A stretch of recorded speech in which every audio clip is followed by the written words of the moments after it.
नमस्कार, उत्तराखंड एक्सप्रेस के इस वक्त के बुलेटिन के साथ मैं हूं अनुपम। प्रदेश की हर छोटी बड़ी खबरों को लेकर कांग्रेस के विधायक और सीनियर नेता राजेंद्र भंडारी ने पार्टी को सबसे बड़ा झटका दिया है। राजेंद्र भंडारी ने कांग्रेस छोड़कर बीजेपी का दामन थाम लिया है। दिल्ली बीजेपी ऑफिस में राजेंद्र भंडारी बीजेपी में शामिल हुए हैं। केंद्रीय मंत्री पीयूष गोयल, मुख्यमंत्री पुष्कर सिंह धामी और पौड़ी गढ़वाल सीट से भारतीय जनता पार्टी के उम्मीदवार अनिल बलूनी और उत्तराखंड बीजेपी के प्रभारी दुष्यंत गौतम की मौजूदगी में भंडारी ने बीजेपी की सदस्यता ली। राजेंद्र भंडारी की पत्नी चमोली की जिला पंचायत अध्यक्ष हैं। इस दौरान राजेंद्र भंडारी ने कहा कि पीएम मोदी के काम से प्रभावित होकर वो बीजेपी में आए हैं। सीएम धामी ने कहा कि राजेंद्र भंडारी का लंबा राजनीतिक करियर है, उनके आने से भारतीय जनता पार्टी मजबूत हुई है। आदरणीय प्रधानमंत्री नरेंद्र मोदी जी के यशस्वी नेतृत्व एवं उनकी गरीब कल्याण नीतियों में काफी प्रभावित हूं। उनके नेतृत्व में पूरे देश में विकास की विरल यात्रा चल रही है। आदरणीय प्रधानमंत्री जी ने विकसित उत्तराखंड और 2047 तक विकसित भारत का जो लक्ष्य रखा है, उसमें मैं अपना संपूर्ण योगदान देना चाहता हूं। मैं राजेंद्र भंडारी जी, जिनके बारे में अभी अनिल जी ने बताया, एक लंबा उनका राजनीतिक कैरियर है। जिला पंचायत के अध्यक्ष रहे हैं। बहुत सामान्य स्थितियों में उन्होंने काम करना प्रारंभ किया। लगातार 3 बार विधानसभा में और उत्तराखंड सरकार में कैबिनेट मंत्री के दायित्व में भी आपने काम किया है। आज भारतीय जनता पार्टी में शामिल हो रहे हैं। आज माननीय राजेंद्र भंडारी जी भारतीय जनता पार्टी के सदस्य के रूप में जुड़ रहे हैं। मैं आपका तहे दिल से स्वागत करता हूं और उम्मीद करता हूं कि इसी प्रतिबद्धता के साथ, इसी मेहनत के साथ आपका भारतीय जनता पार्टी के भी कार्यकाल में लोगों में वही विकास की भावना से आप सेवा करते रहेंगे। गढ़वाल लोकसभा है जिसमें कि 14 विधायक हैं टोटल, उसमें 13 भारतीय जनता पार्टी के पास पहले ही थे। आज भंडारी जी के आने के बाद आज कांग्रेस के पास अब एक भी विधायक वहां से नहीं रह गए हैं और ये हम सब के लिए बड़ा प्रसन्नता का विषय है कि भंडारी जी हम लोगों के साथ शामिल हुए हैं। देहरादून से खबर है, टिहरी के पूर्व विधायक और कांग्रेस नेता धन सिंह नेगी ने कांग्रेस से इस्तीफा दे दिया है। धन सिंह नेगी ने पार्टी को अपना रिजाइन भेज दिया है। सूत्रों के हवाले से खबर है कि धन सिंह नेगी बीजेपी के संपर्क में हैं और वो बीजेपी का दामन थाम सकते हैं। धन सिंह नेगी ने साल 2022 में बीजेपी छोड़कर कांग्रेस ज्वाइन की थी और 2022 में टिहरी से कांग्रेस के टिकट से विधानसभा का इलेक्शन लड़ा था।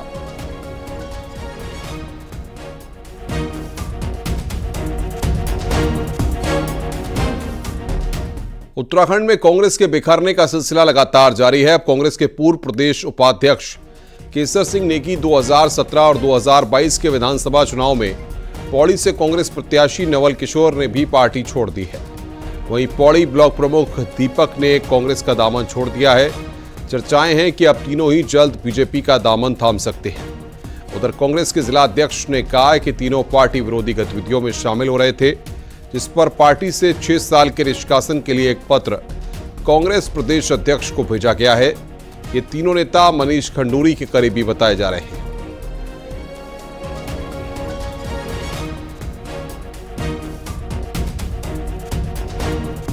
पिछले 24 घंटे के अंदर कांग्रेस के 3 पूर्व विधायक और एक वर्तमान विधायक ने पार्टी छोड़ दी। कम से कम 6 विधायक और पूर्व विधायक अभी भी पार्टी छोड़ने की लिस्ट में शामिल हैं। आखिर कांग्रेस में यह भगदड़ क्यों मची हुई है, आइए इस रिपोर्ट के जरिए देखते हैं।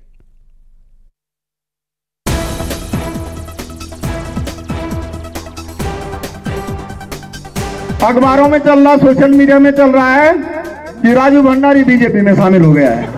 कोई कह रहा हो गया है, कोई कह रहा होने वाला है, कोई कह रहा वो भी हो रहा है, उसकी पत्नी भी हो रही है। पहले पत्नी जाएगी फिर राजू भंडारी जाएगा। ये चलता रहता है अफवाहें। हम नेता हैं और हम नेताओं के खिलाफ ऐसी अफवाहें चलती रहती है, परंतु हम आज आप लोगों को वफादारी से बताना देना चाहते हैं, जब तक हम लोग हैं, हम राजनीति में हैं, हम इस कांग्रेस पार्टी का दामन थाम करके काम करेंगे। ये हैं चमोली की बद्रीनाथ सीट से विधायक राजेंद्र भंडारी और ये वीडियो और दावा सिर्फ एक दिन पहले यानी कि शनिवार 16 मार्च का है। पिछले सोमवार को सोशल मीडिया पर अपनी एक पोस्ट को लेकर चर्चा में आए बद्रीनाथ कांग्रेस विधायक राजेंद्र भंडारी को लेकर उसी दिन से कयास लग रहे थे कि वो बीजेपी ज्वाइन कर सकते हैं। लेकिन भंडारी ने न्यूज़ 18 पर दावा किया था कि वो कांग्रेस छोड़कर कहीं नहीं जा रहे। और यही नहीं, शनिवार को एक कार्यक्रम में पानी पी पी कर बीजेपी को कोसा। लेकिन 24 घंटे के अंदर उनका हृदय परिवर्तन हो गया और रविवार को उन्होंने कांग्रेस से रिजाइन देकर दिल्ली में बीजेपी ज्वाइन कर ली। इससे पहले शनिवार को दो पूर्व विधायक विजयपाल सजवाण और मालचंद ने भी कांग्रेस छोड़ बीजेपी ज्वाइन की, तो रविवार को टिहरी से पूर्व विधायक धन सिंह नेगी ने भी कांग्रेस छोड़ दी। यही नहीं, शनिवार शाम आते आते 3 और लोगों ने पार्टी का दामन छोड़ दिया। चौबट्टाखाल से विधानसभा चुनाव लड़ चुके केशव सिंह नेगी, पौड़ी सीट से विधानसभा चुनाव लड़ चुके नवल किशोर और ब्लॉक प्रमुख पौड़ी दीपक कुकसाल ने कांग्रेस पार्टी से रिजाइन दे दिया। और यही नहीं, खबर तो यहाँ तक है कि हरक सिंह रावत को लेकर भी बीजेपी संपर्क में है और कांग्रेस पार्टी को अलविदा हरक सिंह भी कह सकते हैं। अब इससे कांग्रेस सख्ते में है, तो इधर बीजेपी का कहना है कि ये सिलसिला आगे भी चलता रहेगा। लेकिन भाजपा दबाव की राजनीति करती है, ये सर्वविदित है, सबको मालूम है, पूरे देश में किया उन्होंने। कई लोगों को जो आज ईडी का छापा पड़ रहा है, 3 दिन बाद वो लोग भाजपा के पक्ष में बोलते हुए दिखाई देते हैं या भाजपा के साथ बैठे हुए मिलते हैं। बड़ी संख्या में कांग्रेस के अनेकों पूर्व विधायक आए हैं और आज से क्रम प्रारंभ हो गया है। हो सकता है कि 2-3 दिन के अंदर और भी वर्तमान सिटिंग एमएलए भी पार्टी में आ सकते हैं। हम सबके स्वागत में तैयार बैठे हैं। कांग्रेसियों का पार्टी छोड़ने का सिलसिला करीब महीने भर पहले से जारी है। पूर्व मंत्री हरक सिंह रावत की बहू अनुकृति गुसाई और हरक की सहयोगी लक्ष्मी राणा ने भी कांग्रेस छोड़ दी। हालांकि ये दोनों ईडी की जांच के दायरे में। खास बात ये भी है कि कांग्रेस को सबसे ज्यादा झटके टिहरी और पौड़ी लोकसभा सीट पर लगे। ये दोनों गढ़वाल की सीटें हैं। बची खुची कांग्रेस को सबसे ज्यादा नुकसान यहीं पर हुआ है। न्यूज़ 18 के लिए सुनील नौप्रभात की रिपोर्ट।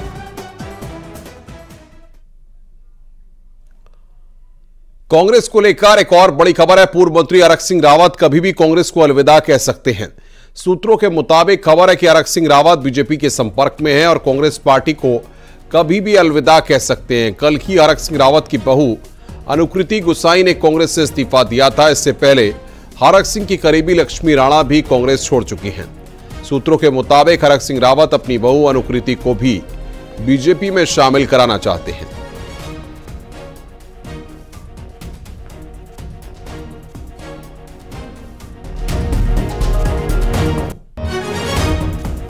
कांग्रेस पार्टी में भगदड़ के बीच दो बड़े नेता हरीश रावत और हरक सिंह गायब हैं।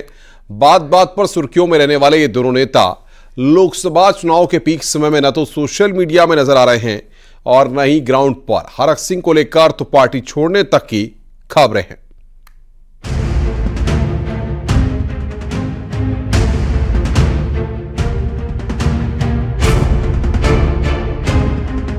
फील्ड से ज्यादा सोशल मीडिया पर एक्टिव रहने वाले कांग्रेस के दिग्गज नेता हरीश रावत इन दिनों सोशल मीडिया पर भी सन्नाटे में हैं। कांग्रेस के तीनों सीट पर प्रत्याशी घोषित हुए, लेकिन रावत ने बधाई का एक शब्द तक नहीं लिखा। वहीं एक वक्त में हरिद्वार से प्रबल दावेदारी जता रहे हरक सिंह भी अज्ञातवास में ही हैं। कांग्रेस के टिकट पर 2022 का विधानसभा चुनाव लड़ी उनकी बहू अनुकृति गुसाई पार्टी से रिजाइन कर चुकी हैं। चर्चा अब हरक सिंह रावत के भी कांग्रेस छोड़कर जाने की हो रही है। नहीं, कोई सीनियर से गायब नहीं, दोनों नेता दिल्ली में हैं। हरीश रावत जी आज देखे कई दिनों से दिल्ली में हैं, पार्टी में काम कर रहे हैं। पार्टी नेतृत्व ने जो काम सौंपा है वो दिल्ली में काम कर रहे हैं। हरक सिंह जी भी वही हैं, डॉक्टर हरक सिंह जी भी, और दोनों नेताओं का पार्टी उपयोग करेगी। बीजेपी खुश है कि कांग्रेस में भगदड़ जारी है। बीजेपी का कहना है कि कांग्रेस के बड़े नेता जनता का सामना करने से पीछे हटने लगे हैं। तो पता है कि भाई जमीनी स्थिति क्या है, तो इसलिए मुझे नहीं लगता है कि भाई कांग्रेस का कोई नेता, न कांग्रेस पार्टी कहीं दिख रही है, न कांग्रेस पार्टी के नेता दिख रहे हैं, और नहीं मुझे लगता है कि कुछ दिनों बाद देश के अंदर कांग्रेस नाम की कोई विचारधारा भी दिखेगी। कांग्रेस ने नैनीताल और हरिद्वार लोकसभा सीट के लिए टिकट की घोषणा अभी करनी है। हरीश रावत हरिद्वार सीट पर खुद या बेटे के लिए दावेदारी भी कर रहे हैं। ईडी की छापेमारी के बाद हरक सिंह भी शांत हो चुके हैं। प्रदेश की बदलती राजनीतिक फिजा के बीच फिलहाल दोनों रावतों की चुप्पी पर कांग्रेस और बीजेपी की नजरें बनी हुई हैं। न्यूज 18 के लिए देहरादून से सुनील नवप्रभात की रिपोर्ट। अब कांग्रेस छोड़कर लगातार नेता भारतीय जनता पार्टी में आ रहे हैं और भारतीय जनता पार्टी की सदस्यता ले रहे हैं और पूर्व विधायक भी इसमें शामिल हो गए हैं। लेकिन बीजेपी के अंदर एक तबका ऐसा है जो कांग्रेस से आने वाले नेताओं को लेकर नाराज दिख रहा है।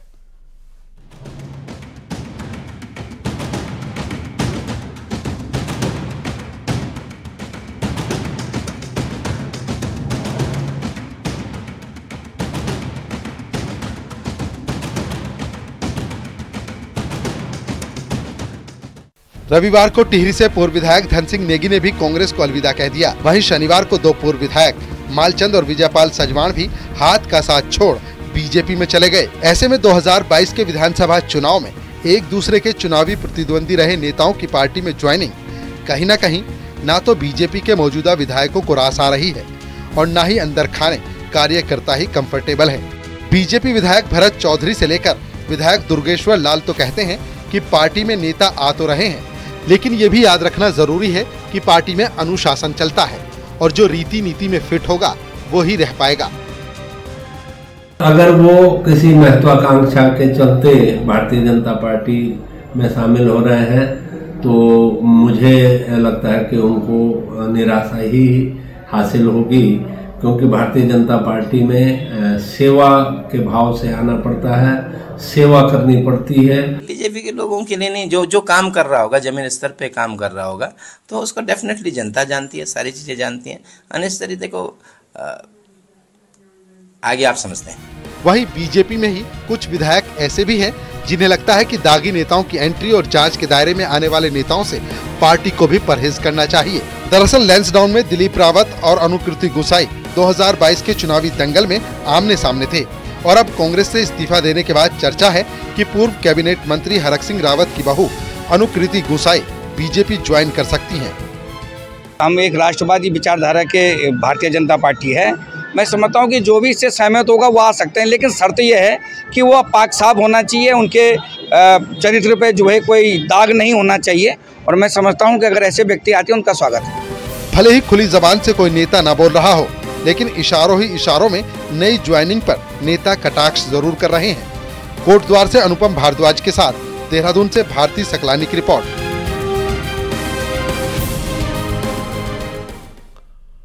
उत्तराखंड के मुख्यमंत्री पुष्कर सिंह धामी दिल्ली के दौरे पर हैं, जहां सीएम पीएम मोदी से मुलाकात कर सकते हैं। इसके साथ ही गृह मंत्री अमित शाह और बीजेपी के राष्ट्रीय अध्यक्ष जेपी नड्डा से भी मुलाकात हो सकती है। तो पीएम मोदी से मुलाकात कर सकते हैं उत्तराखंड के मुख्यमंत्री पुष्कर धामी।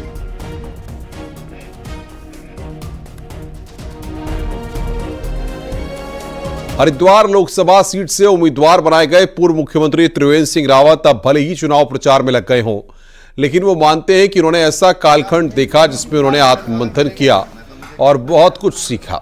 उन्होंने कहा कि भगवान राम ने वनवासियों के साथ अपना समय बिताया था और बिना वनवास के रामराज्य की कल्पना नहीं हो सकती।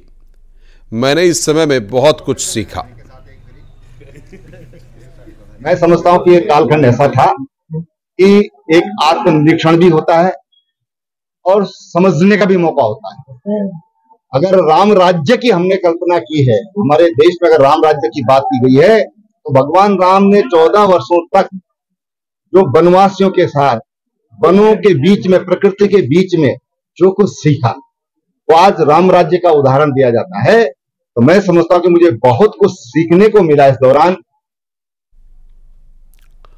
अल्मोड़ा पिथौरागढ़ लोकसभा सीट सूबे की इकलौती रिजर्व सीट है, लेकिन इस सीट पर ऐसा पहली बार हो रहा है कि कांग्रेस और बीजेपी का एक ही चेहरा लगातार चौथी बार एक दूसरे से भिड़ेगा। देखिए रिपोर्ट।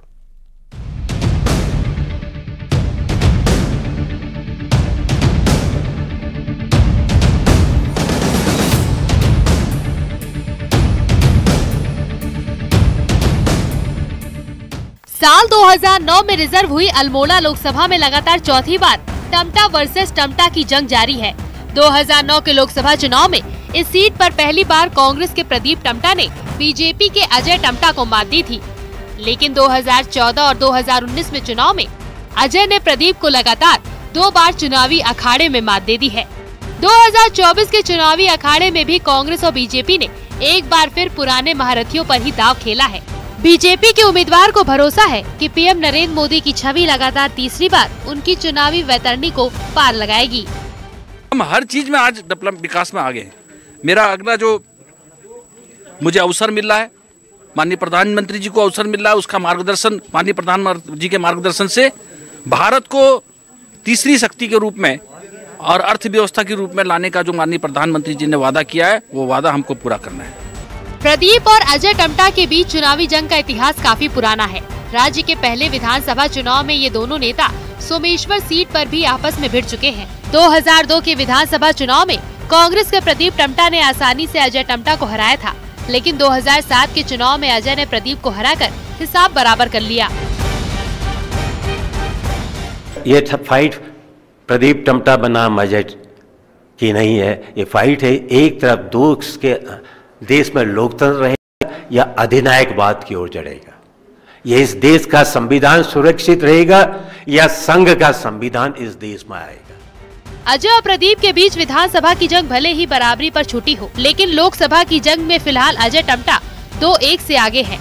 ऐसे में अब ये देखना है कि इस बार की लड़ाई में मुकाबला बराबरी पर छूटता है या फिर बीजेपी के अजय टम्टा वर्सेस टम्टा की जंग बड़ी लीड लेते हैं। अल्मोड़ा से किशन के साथ पिथौरागढ़ से विजय वर्धन, उप्रेती की रिपोर्ट।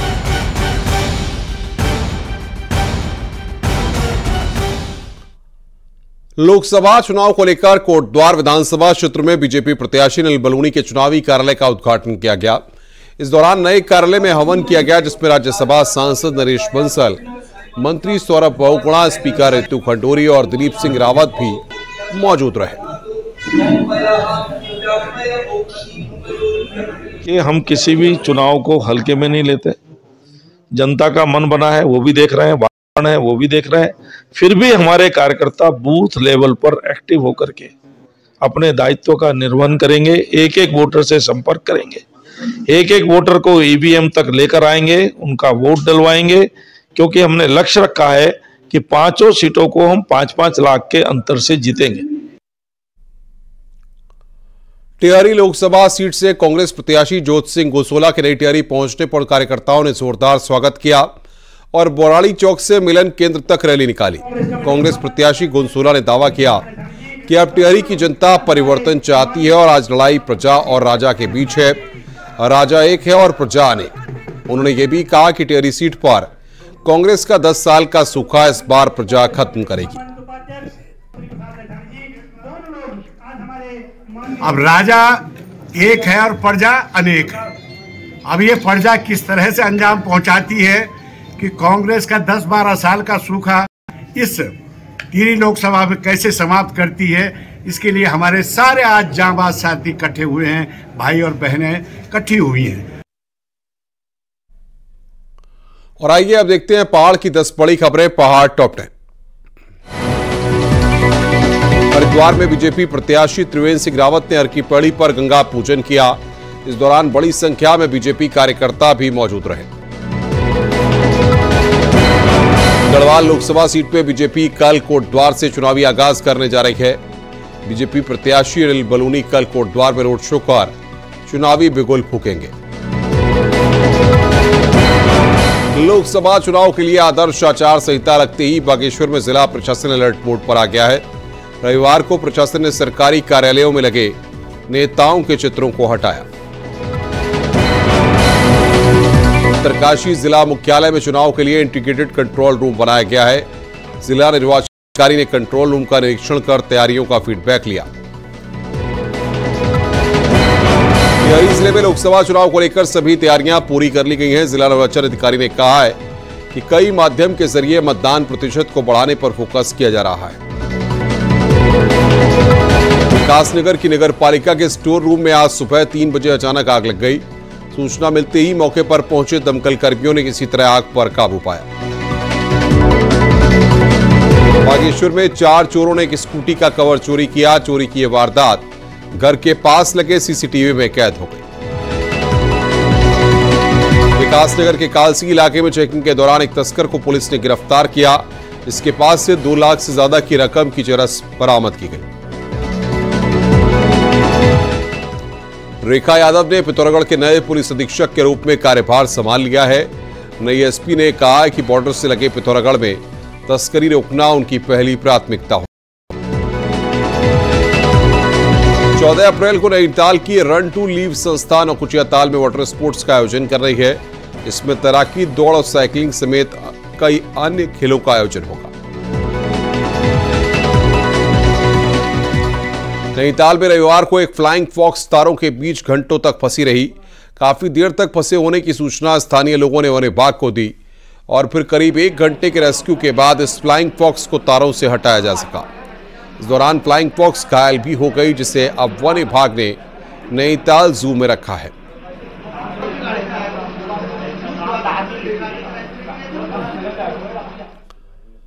देहरादून में होली कार्यक्रमों की धूम देखने को मिल रही है। रविवार को पूर्वांचल सांस्कृतिक एवं कल्याण परिषद द्वारा सामूहिक होली मिलन समारोह का आयोजन किया गया, जिसमें होली के रागों में संगम में लोग थिरकते नजर आए। कार्यक्रम में मुख्यमंत्री पुष्कर सिंह धामी की पत्नी गीता धामी ने भी शिरकत की। सभी प्रदेशवासियों को उन्होंने होली की शुभकामनाएं दी।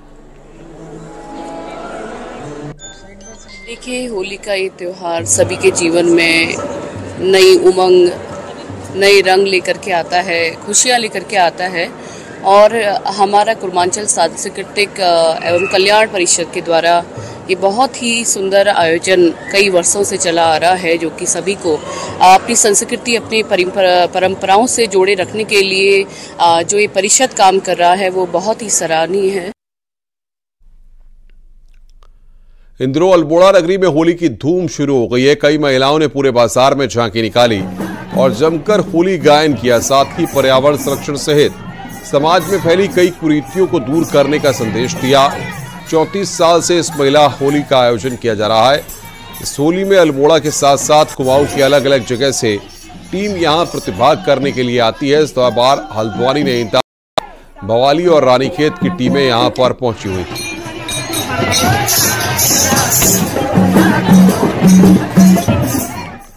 चारधाम यात्रा की तैयारी प्रशासन ने तेज कर दी है। केदारनाथ यात्रा मार्ग से बर्फ को हटाने का काम शुरू हो गया है।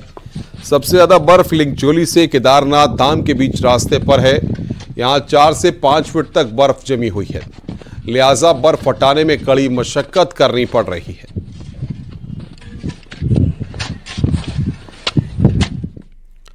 विश्व प्रसिद्ध पर्यटक स्थल औली में अभी भी बर्फ के बीच स्कीइंग का अभ्यास जारी है। सैलानी भी यहां बर्फ का आनंद लेने के लिए पहुंच रहे हैं। मार्च महीने में हुई बर्फबारी पर्यटकों के लिए किसी सौगात से कम नहीं है। इसीलिए तो इन दिनों औली में जमकर गढ़वाल मंडल विकास निगम स्कीइंग का अभ्यास करने में जुटा हुआ है। आराम से आराम से आराम से आराम। अंतर सचिवालय T20 क्रिकेट का फाइनल सचिवालय वॉरियर ने जीत लिया। टीम ने सचिवालय विंग्स को 7 विकेट से हराकर खिताब अपने नाम किया है। दरअसल सचिवालय संघ के महाराणा प्रताप क्रिकेट ग्राउंड में T20 क्रिकेट मैच शुरू हुए थे। इसमें 13 टीमों ने भाग लिया, जिसका रविवार को फाइनल मैच हुआ। इसमें सचिवालय विंग्स ने टॉस जीतकर पहले बल्लेबाजी की और 20 ओवरों में 143 रन का लक्ष्य रखा गया। वहीं लक्ष्य का पीछा करने उतरी सचिवालय वॉरियर ने 16 ओवरों में 144 रन बनाकर 7 विकेट से जीत हासिल की है। जो पिछले साल तक हमारे पास 6, 7, 8 टीमें तक होती थी, इस साल हमारे पास 13 टीमें हैं सचिवालय में, तो इससे आप देख सकते हैं क्या उत्साह है। तो और ये दूसरा मौका है जब हमारे यहाँ महिला कार्मिकों की भी टीमों का मैच हुआ है। आज पहला फाइनल महिला कार्मिकों का था। रामनगर के कॉर्बेट टाइगर रिजर्व से एक बाघ को राजाजी टाइगर रिजर्व भेजा जाएगा। अभी तक 4 बाघों को राजाजी टाइगर रिजर्व ट्रांसलोकेट किया जा चुका है, जिनमें 2 बाघ और 3 बाघिन हैं। अब एक और बाघ को ट्रांसलोकेट किया जाना है। इसकी तैयारियां चल रही हैं। बाघ को चिन्हित भी कर लिया गया है। जल्द ही उसे ट्रांसलोकेट किया जाएगा।